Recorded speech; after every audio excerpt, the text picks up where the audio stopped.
Wala pa palang ilaw itong front left flasher. Ano, umiilaw sa likod. Pero dito sa harap wala. So paano po natin ito aalamin? Tingnan natin dito sa supply kung may ilaw.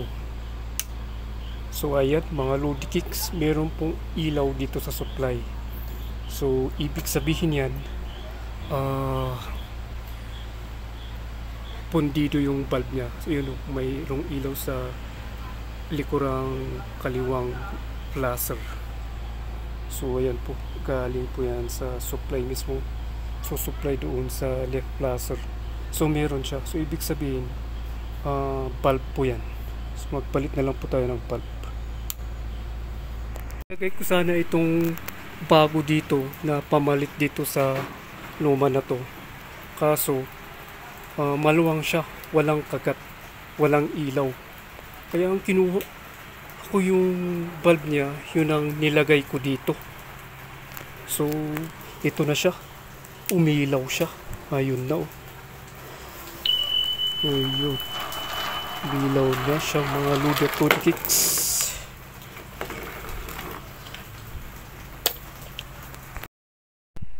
Okay, subscribe, comment, like, and share po para updated po kayo sa ating mga videos. Salamat po. Meron po akong iiwang kasabihan: magtiwala sa sarili, huwag sa maluloko o kaya sa budol-budol. Salamat po. Ito po pala mga Lodi at Lodi Kicks, paalaala lang po sa inyo. Kasi po, may napansin po ako. Para bagang merong nagmamanman at nagmumunito sa akin. At meron yatang pinagkakalat at kinukwento kontra sa akin. At hindi lang yata yun mga Lodi at Lodi Kicks. Mukha yatang sinisit up ako. Mukhang may mga taong kung anong ginagawang kalukuhan at ako ang tinuturo mga Lodi at Lodi Kicks.